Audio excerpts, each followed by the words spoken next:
Palavra de Deus, Salmo de número 126, fazendo uma alusão à história da Igreja Presbiteriana, que vai completar seus 166 anos. Palavra de Deus, Salmo de número 126. Quando o Senhor restaurou a sorte de Sião, ficamos como quem sonha. Então a nossa boca se encheu de riso e a nossa língua de júbilo. Então entre as nações se dizia: grandes coisas o Senhor tem feito por eles. Com efeito, grandes coisas fez o Senhor por nós. Por isso estamos alegres. Restaura, Senhor, a nossa sorte como as torrentes do Neguebe. Os que com lágrimas semeiam, com júbilo ceifarão. Quem sai andando e chorando enquanto semeia, voltará com júbilo, trazendo os seus feixes. Oramos. Deus, obrigado pela tua palavra que está diante de nós, palavra que é instrumento na mão do teu Santo Espírito, para nos dar caminhada segura aqui na terra, até chegarmos na glória. Obrigado, Senhor Deus, porque a mesma nos tem ensinado a viver em Cristo Jesus, a glorificar o teu nome e a cumprir a nossa missão de proclamação do teu evangelho. Obrigado porque ela tem nos ensinado a viver na comunhão dos santos, junto com os nossos irmãos, como igreja tua, como povo teu, povo eleito, separado para a tua única glória.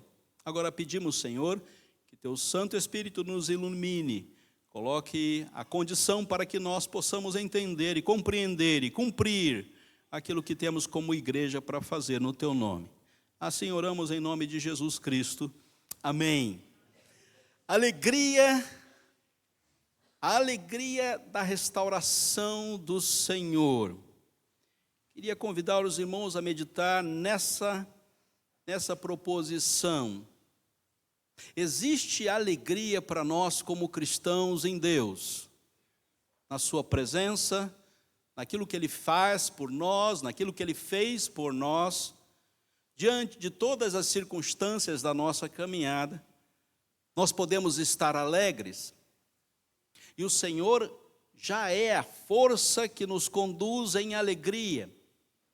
Ele já dá-nos condição de entendermos que a alegria dele é a nossa força, e não é uma alegria circunstancial, ou que vem com agrados, por vitórias pessoais, ou vitórias denominacionais, mas é uma alegria que vem do alto, que vem de Deus. E uma dessas alegrias é posta no Salmo de número 126, e eu queria que nós, como igreja, como povo de Deus, assim como o povo de Israel no Antigo Testamento, igreja no Antigo Testamento, assim o exemplificou. Esse texto propriamente é conhecido como um dos textos dos cânticos de peregrinação, de romagem, de subida. Todos eles, uma vez por ano, caminhavam em direção à cidade de Jerusalém. E lá estava o templo, e ali tinham as festas da Páscoa, do Pentecoste, do Tabernáculo, e essas festas em Jerusalém simbolizavam a união do povo de Deus no Antigo Testamento, diante da adoração ao único Deus verdadeiro. Do Salmo de número 120 ao Salmo de número 134, nós podemos ver que esses salmos eram cantados e recitados no caminho para Jerusalém, para o templo, para a adoração. Isso já nos dá conexão com a pessoa de Jesus Cristo. Efésios capítulo 1 diz que Deus fará convergir todas as coisas a Cristo Jesus. E esta caminhada do povo de Deus, Antigo Testamento, para a Terra Santa, já antevê o caminho de todas as coisas na pessoa do Salvador Cristo Jesus. E esta é uma conexão muito boa, para nós sabermos que a Bíblia é uma só. A caminhada do povo de Deus, Antigo Testamento para Jerusalém. E todas as coisas hão de convergir a Cristo Jesus, nosso Senhor e Salvador. Estas festas lembravam a possibilidade de restauração desse povo. A dificuldade histórica do povo de Deus, qual é? Ora estavam na presença de Deus, ora estavam longe de Deus. E Deus os buscava e o restaurava na sua presença.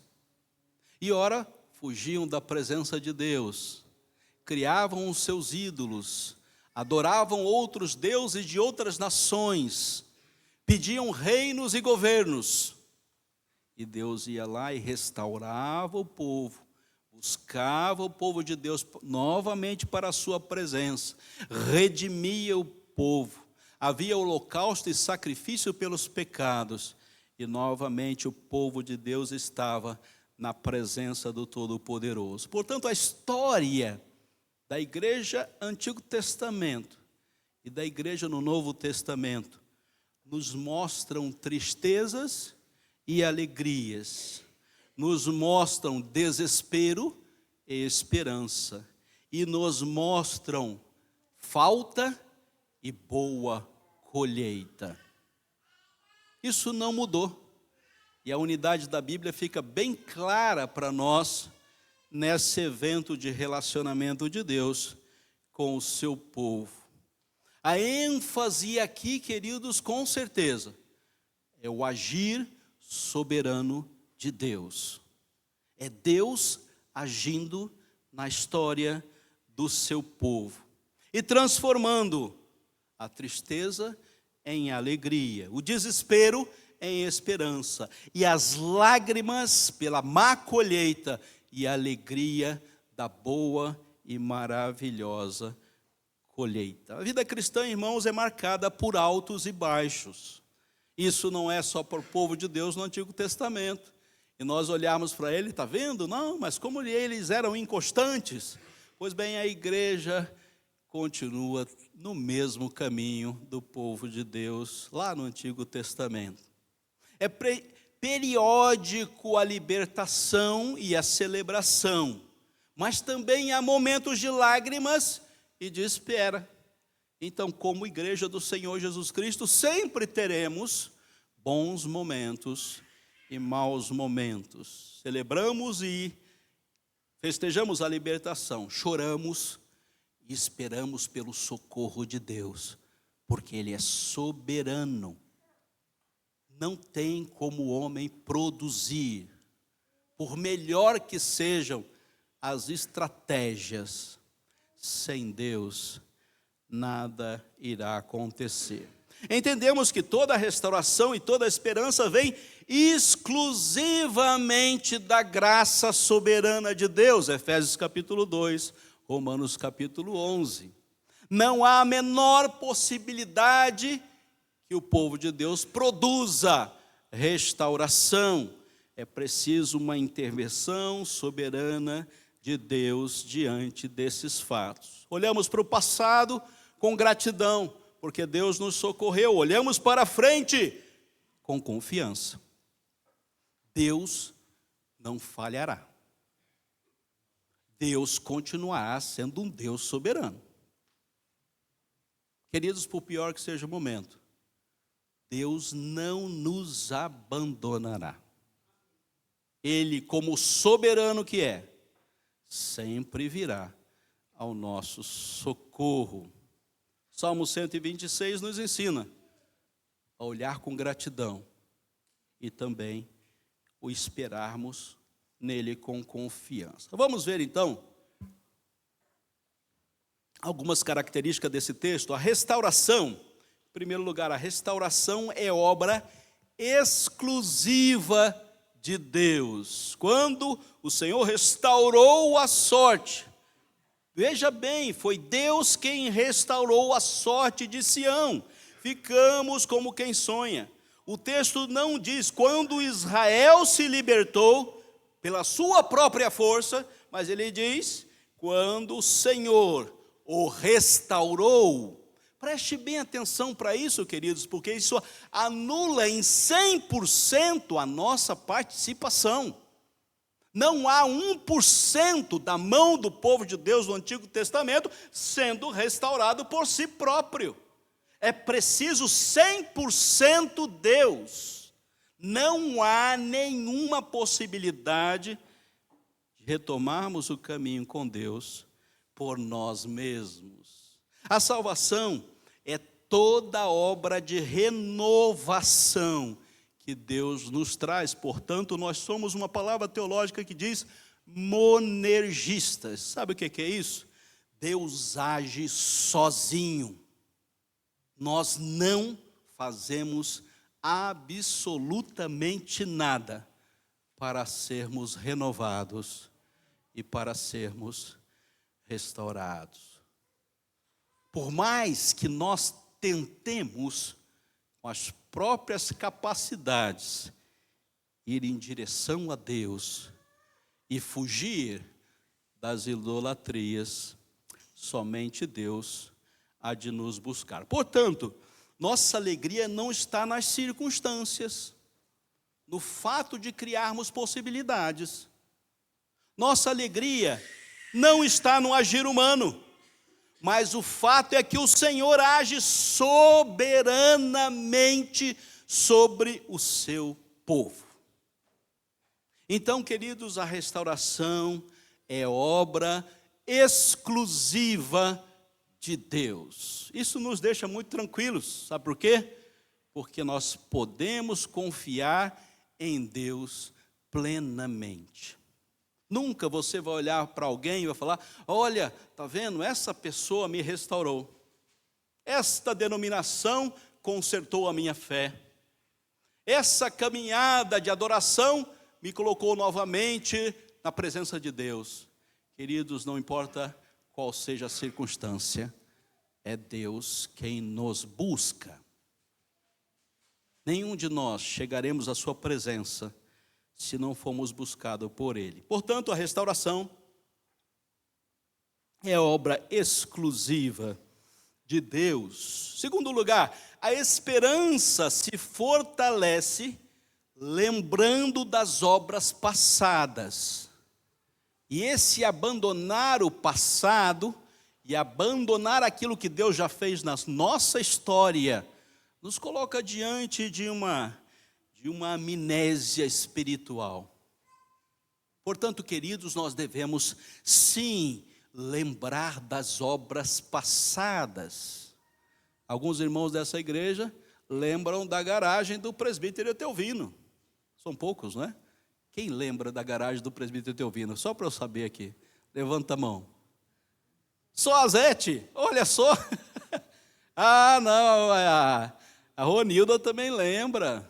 Vocês veem, queridos, 43 anos, e nesses 43 anos, tem 2 pessoas no meio de 300 que lembram daquilo que Deus fez na história dessa igreja. Pois bem, só tem esperança e só tem força para aqueles que têm raiz histórica na igreja a qual participam.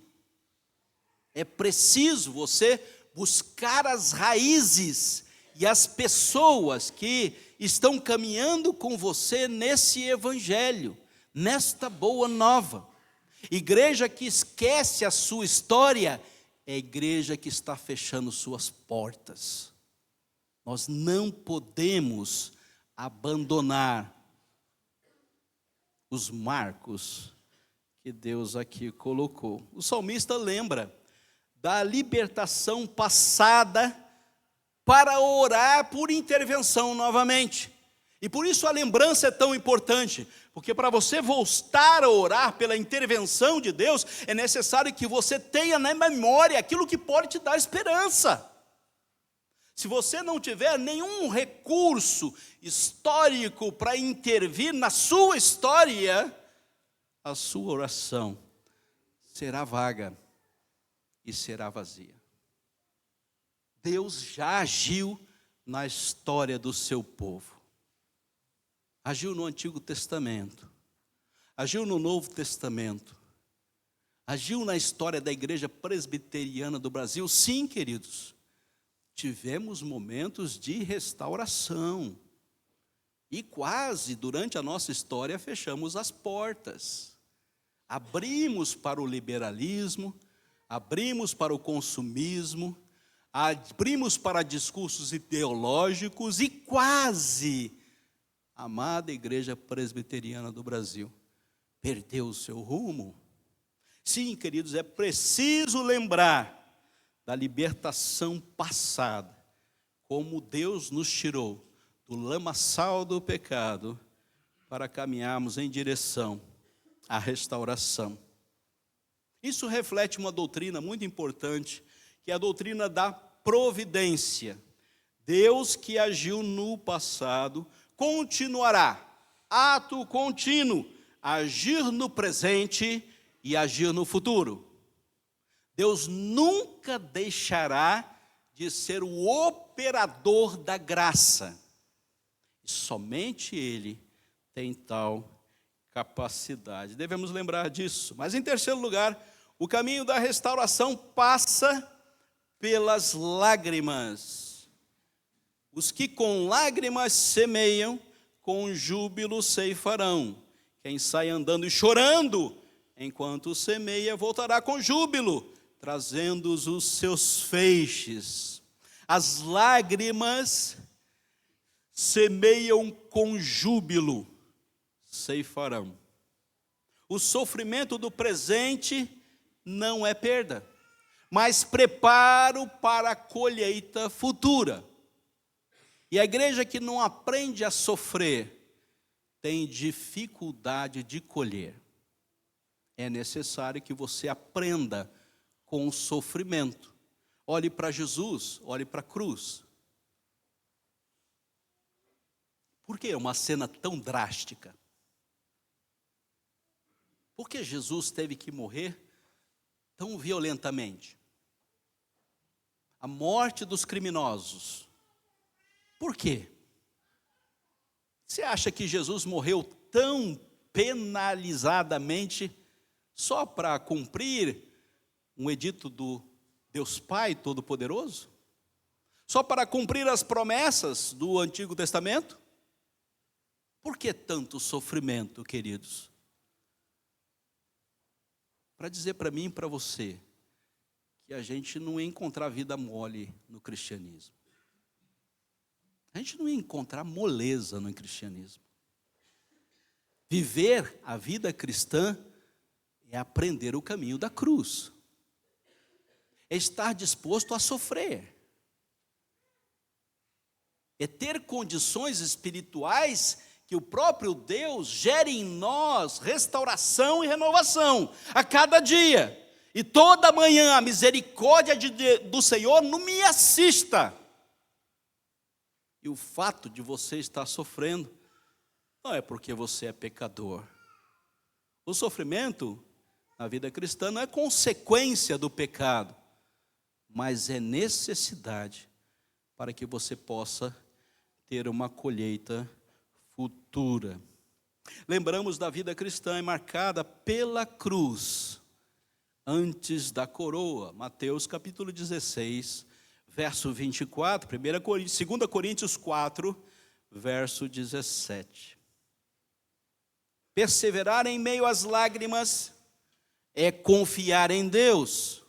Ele converterá o lamento em júbilo no tempo exato e no tempo oportuno. A lágrima é um simbolismo de que o sofrimento pode virar confiança. A lágrima nos diz: eu não consigo resolver. E a consequência disso é Deus virá restaurar. Eu não consigo me salvar, mas a consequência disso, Deus enviou o seu Filho para morrer na cruz e me trazer salvação. Por isso termino. Deus é a fonte de toda restauração. Não há restauração em ninguém mais, a não ser em Deus, queridos. Não adianta você buscar, bater nas portas dos governantes, bater nas portas dos poderosos, porque só um restaura e renova a nossa caminhada de fé, e este é Deus. Portanto, confie nele. O passado nos dá esperança para o presente. Olhe para trás e veja como Deus conduziu a sua vida. Você é um dos poucos que ainda continua caminhando na fé. Não abre mão da história da sua igreja, dos seus irmãos. Sabe exatamente o que Deus está fazendo no dia a dia desta casa. Portanto, queridos, entregue a Ele. Entregue na mão do Senhor. Ninguém pode consertar a não ser Deus. As lágrimas são sementes de alegria para o futuro. Jubile nele, se alegre nele. As suas lágrimas de hoje estão diante do altar de Deus, pois nós estamos assentados nos lugares celestiais em Cristo Jesus. Deus conhece cada gota do seu sofrimento. Portanto, meu querido, jubile nele. Que Deus abençoe a sua palavra, queridos. Para a gente continuar como igreja, mais 166 anos, nós não estaremos aqui duplicando essa data, né?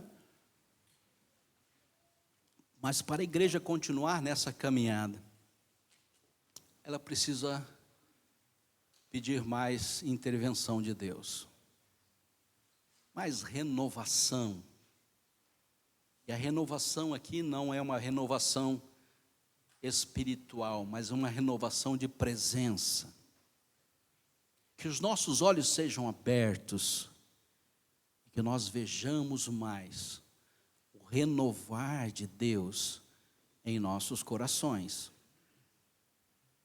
Temos tantas opções hoje para vivermos nossa espiritualidade, mas é preciso nos apegarmos mais a Deus, na sua pessoa, o nosso Criador, o nosso Salvador e o nosso Santificador. Que Deus abençoe a sua palavra. Amém.